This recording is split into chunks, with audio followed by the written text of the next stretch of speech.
ng smile na to. Sa palagay mo, sino yan, inay? Ako? Talagang, alam mo, parang...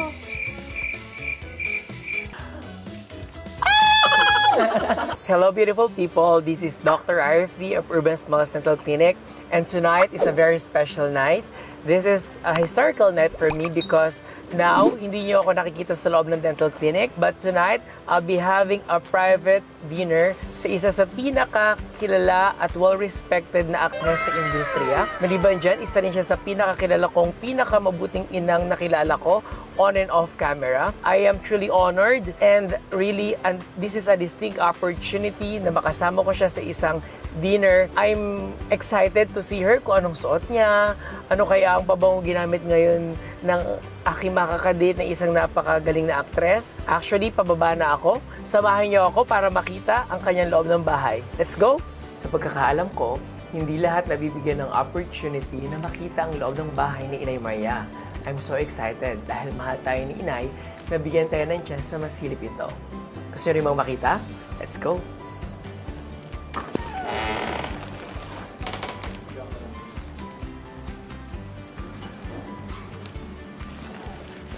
Nasaan na yung anak ko? Hello, Namiss kita! Meron akong rosary again for you. Wow, ang dami na Inay. Ikaw aking date for tonight. Ay, ang ganda-ganda naman ang outfit. Napakaganda, ang bango-bango. Twinning tayo, Inay. Thank you tayo lahat. Yes. Alam mo ba, Inay? First time ko muna mag-vlog sa labas. First time mo to? First time. Lalo na kasama ko, syempre, Maricel Soriano. Anak, wala tayong ganyan, di ba? Walang label sa ating dalawa. Yeah. Alam mo yan, anak na anak ang turing ko talaga sa'yo. At saka, gwapong-gwapo silang lahat sa'yo. Oh my God! Tuwan-tuwa ako. Sabi ko, yan ang anak ko. Pero ready na po kayo sa date natin. Ay, syempre anak, ikaw pa ba? Yeah, pinagandaan natin. Let's Lahat, go. Diyos ko, lahat ako. Basta ikaw, ready ako.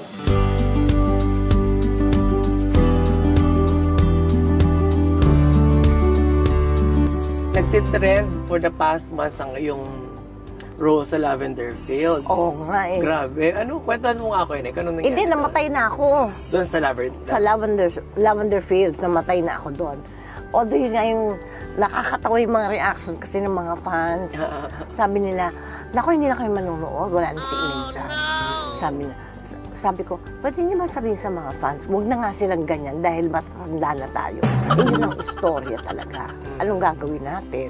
Dapat din sila maapektuhan. Huwag tayong maapektuhan kasi istorya lang po yan. At saka, mabuti rin matapos para may kasunod ulit, di ba? Maganda na naman ang isusunod natin. Christmas season, Inay, how do you plan for Christmas? Anong plan mo for this Christmas? Dahil sa traffic, I want to stay home. Actually, ako Di ba? Ikaw din, ganun ba? after clinic na, basta walang invitation, walang event, uwi na ako. Uwi na din ako. Pero kasi minsan may time na naimbita ako. Yung gano'n. Kagaya ito, may invitation kami kay Mama Mel. Oh. Yung nanay ni Ivy. Yan. So, invite kami, doon kami. This time? This time, doon kami. Si Mami Beck, nandoon, Japan. Nasa Japan. Lagi ko siya nakikita sa social media, super happy niya. Nakita mo ba mag-smile? Napaka-proud niya mag-smile, nakakaloka. Ikaw yung pag nag-message siya akin sa Instagram, alam mo yung, Doc, I love you. Sobrang saya ko. Ang ganda ng smile ko ngayon. Natutuwa ako. Nababasa ko yung mga messages niya. Kahit alam yung mga random night. Kasi minsan may pinost ako na bagong smile makeover. Nagko-comment siya doon. Nagko-comment siya, nakakatuwa. Pero yung pag-acting mo ko, talagang ano yan. Bata ka pa, alam mo. Alam mo, ang kwento niyang ganito. Yung kapitbahay namin, yung sa baba nagre-rent. So, dinala ako sa Sampaguita Pictures. Okay. Tapos nag-audition ako. 6 years old. 6 years old, ha? Sabi niya sa akin, Iha, natatakot ka dito, ha? Gusto kong makita ko sa mukha mo, natatakot ka talaga. Hinusayang ko talaga. Yung natatakot. Yun ang unang role mo, Nay? Yung nag-audition ako. Okay. So, yung takot ako na naiiyak ako sa takot. Sabi niya, mahusay itong batang to. Sabi nga, ito rin natin, ha? Kunyari, kinagagalitan ka talaga. Tapos takot na takot ka. Tapos mapapasigaw lahat ng pinagawa. Tapos dito naman ihat, tawan-tawa ka. Hindi, paglabas ko doon, luka-luka ang labas. Kasi lahat ginawa ko. Pero yun, bata ka, maganda ng ngipin mo. Maganda naman, kaya lang magkapatong sila, yung palakol. Inis na inis ako sa ipin ko. Sabi ko, tuloy pagka nakikipag-usap pala kagaya ka. Nakalabas. Pero inay, sa hindi natin namalayan sa saya ng ating kwentuhan. Dito na pala tayo. Oo nga. Yes. We will see you there, okay? Yes, part 2. Part 2 pala.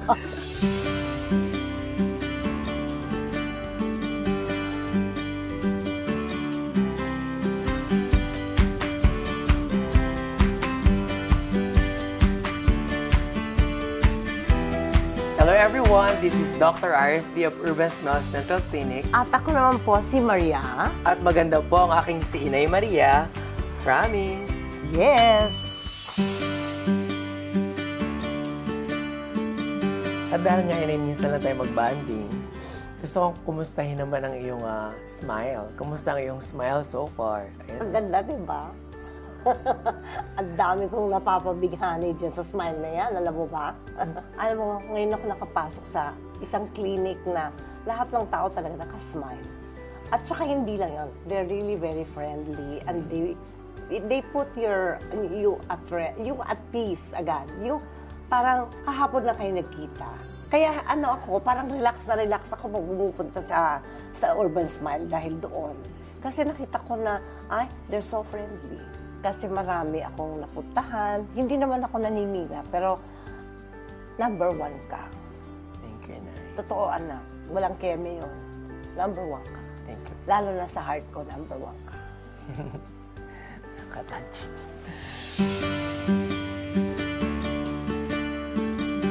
Naalala ko, Inay, nung pagkatapos natin gawin yung ngipin po ninyo, sobrang na-appreciate ko na mahal mo ang iyong panganay na kapatid. Oo. At talagang niregaluhan mo pa talaga siya ng smile makeover. Bakit mo nga ba binigyan ng smile makeover gift si Mami Beck? Kasi napansin ko kasi siya yung pananalita, parang ako dati. Sabi ko, Mama Beck, bakit ka ba ganyan magsalita? Tapos sabi niya, ha? Kasi Mary, plastic lang yung temporary nila, plastic na matigas.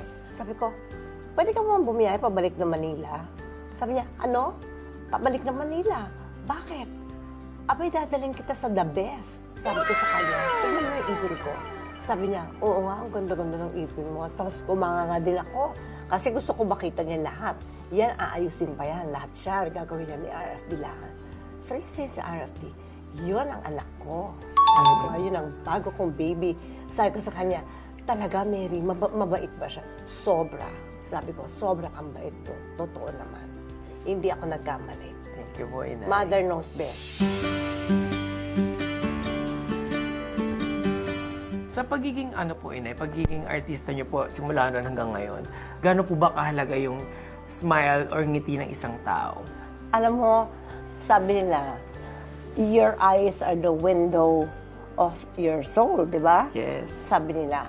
Ako naman, yung smile says happiness. Pero nung nag-urban smile ako, yung smile ko, hindi lang ako happy. May joy na kasama. Oh. Yes, anak. Thank you so much po, Inay. Pa-ending na yung anak. Hindi pa yung ending na. Kasi nagbeso na. Ang lalim na ng kwentuhan namin ni Inay at nagiging seryoso na tayo, pero gusto ko namang maging magaan ang aming usapan ni Inay, kaya magbibigay muna ako kay Inay ng challenge. May challenge. Naku, Diyos ko po. Yes. Gusto kong pag-usapan natin, Inay, kung gaano kahalaga ang ngiti. Gawin natin challenge yan. Okay. So, meron po akong tinatawag na Guess the Smile Challenge. So, sa Guess the Smile Challenge, Inay, magpapakita ko ng smile ng mga malalapit sa puso mo. Okay. Uhulaan mo kung sino yon. Ha? Diyos ko. Sana ma-pinpoint ko sana. Ako kasi, Inay, bilang, I don't know, maybe it's a gift of us, dentist, na ako pag nakikita ko yung ngipin, alam ko kung sino yon. Talaga? Kahit marami na po akong patient na na-handle, basta na-handle ko sila personally, alam ko po yung pangalan nila, nasasabi ko po kung sino yon. Kaya masabi ko kaya. Tingnan natin kung meron kang pagka-dentist. Tignan nga natin. Ayan, inay. Ang una ko pong ipapakitang picture ay ito. Itong smile na to. So, palagay mo, sino yan, inay? Ako? Palagay. Alam mo, parang... Malalapit sa puso mo yan, nay. Oo, parang si Nash to na hindi ko maintindihan. Sa industry, inay. Sa industry ba to? Yes. Kilala mo yan. Babae ito, siyempre, di ba? May lipstick eh. Inay. Nakatrabaho ko na. Yes, inay. Kilala mo yun, inay. Kaya hindi niya masyado agad masabi kasi siyempre maganda na yung ngipin niya. Oo, ang ganda. Ang ganda ng pagka-smile niya dyan. Okay. Parang, alam mo, isipin ko,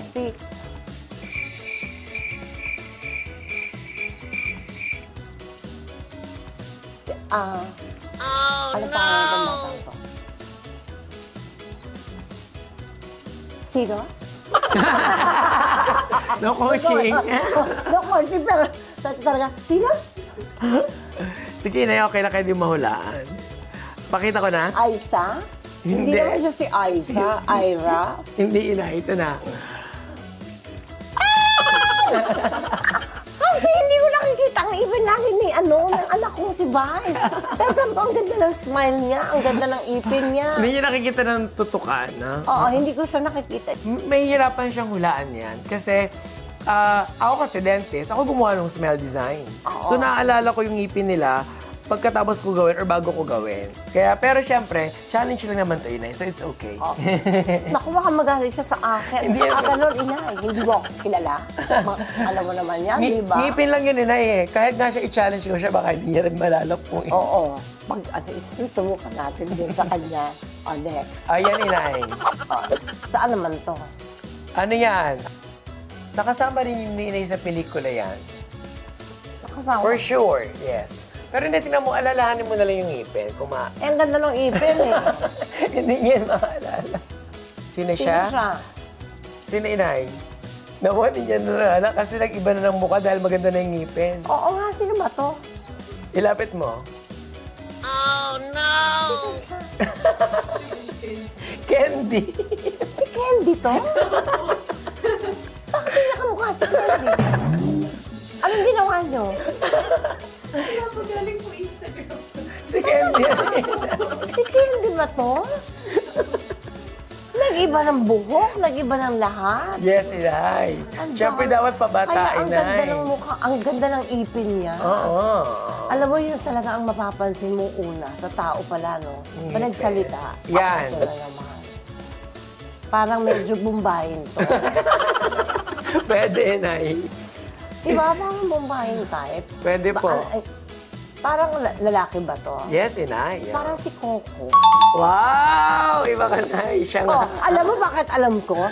Kasi nag-usap kami niyan. Na malapit, ganyan. Ganito, ganyang usap. Ganyang usap. Nagkausap. Lately lang. Kaya nalaman ko dahil sa yung smile niya na nakaganon, ganon. At saka talagang alam ko, lalaki siya. At Bombay. Oo, Bombay, di ba? At least nalo naman ako ng isa. Si Coco Martin! Si Coco, Bombayin ka daw. Okay, next. Sige nga. Ay, naku, si Silvia Sanchez ba to? Ay, hindi, inay. Lalaki yan, inay. Lalaki ba to?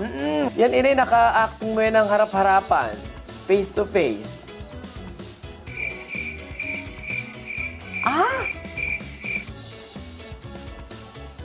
Buboy ba to? Hindi, inay. Kaya mo yan, inay. Harap-harapan lang yan. Lalaki? Ba't parang babae?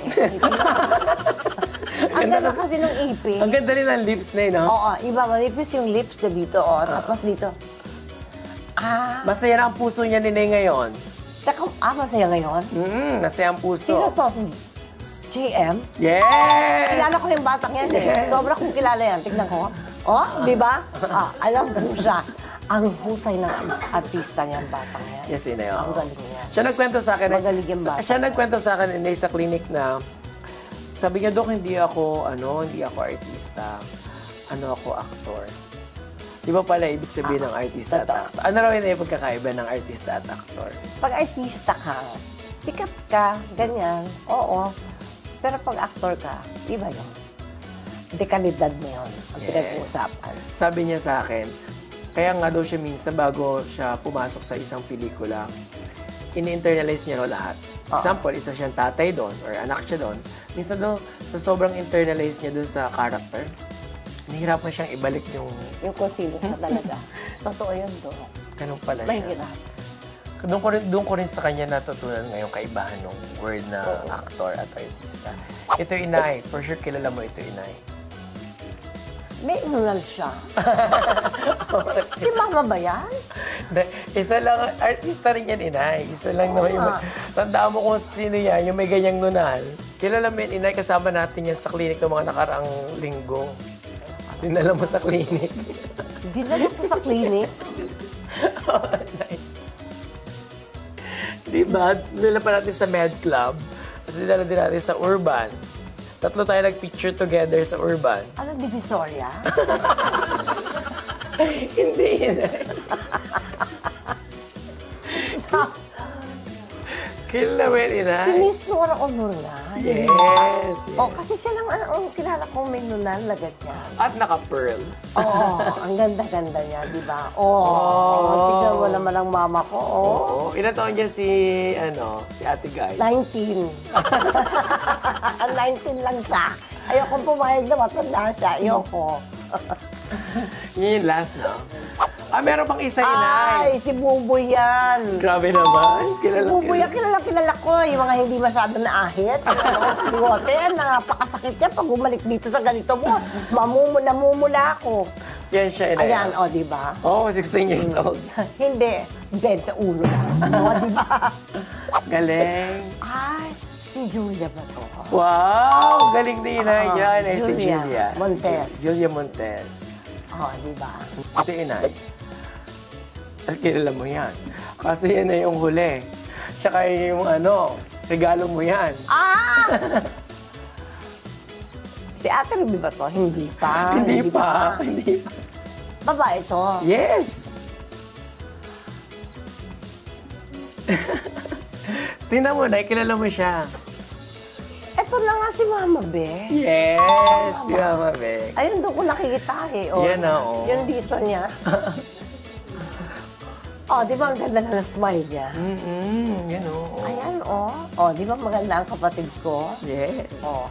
Kaya nga na, yung smile makeover na iniregalo mo sa kanya, nakakataba ng puso kasi yung regalo mo na yon hindi lang nagdagdag ng ngiti sa kanya, nakatulong din sa trabaho niya, di ba? Sa kanyang Nagkakaroon siya business. ng confidence ulit na mag-smile. Nakita ko, dati hindi ko siya nakikita nagpupusa nakangiti eh. Ngayon, naka-video pa siya. Oo. Ay, ang galing. Mama Be, kailangan mo panood mo itong vlog na to. Yes. Para sa'yo to, Mami Beck. Yun, kanina nga nasa biyahe kami ni Inay at pinag-uusapan namin ni Inay na sobrang busy ng mga tao kasi Christmas season na. At dahil Pasko ay season of giving and season of love, may regalo kami ni Inay Maria sa mga masisipag nating kababayan, lalo na ang mga OFW. At ang amin pong ibibigay ay ang Balik Bayan promo ng Urban Smile Dental Clinic. Ayan. Ano na nga ba ito, anak? Actually, Nay, ang Balikbayan promo para sa ating mga OFW na uuwi sa Pilipinas, magbibigay tayo sa kanila ng mga discount sa lahat ng services ng Urban Smiles. Wow. Kasi di ba? Kasi Inay, di ba? Alam mo naman kahit sa ibang bansa, sobrang mahal ng mga dental services. Totoo yan. So sa atin, pag umuwi sila, meron tayong ibibigay sa kanilang Balikbayan promo para maabot nila ang gusto nila at minimitin nilang smile. Yes, totoo yan. At syempre, galing po ito kay Dr. RFD, kaya sigurado maganda ang smile niyo paglabas niyo ng Urban Smile. Yes. Abangan po natin sa aming mga Facebook page at Instagram page dahil ipopost po namin ang details ng OFW Balikbayan promo by Urban Smiles Dental Clinic. At Inay, bago po tayo magtapos, batiin po muna natin ang ating mga viewers ng isang maligayang Pasko. Para sa inyong lahat na alam ko na namimiss yung inyong pamilya, dahil kung hindi nanay ang umalis, tatay ang umalis, o tiyuhin ninyo, o kapatid ninyo, huwag ko tayong manumbay. Kasi ginagawa po nila yan para din po sa inyo. Kaya ang gagawin natin, ipagdarasal na lang natin sila na sana ay mas maging maligaya ang kanilang Pasko kahit na hindi kayo kasama, personal, pero sa puso, magkakasama kayo. Kaya maligaya ang Pasko at manikong bagong taon sa inyo pong lahat. Ngayon ay hindi pa man Pasko, pero gusto na kitang batiin agad ng Merry Christmas. At least personal na sabi ko sa iyo. Merry as in Merry Christmas. Yes, Merry at Merry. Yes.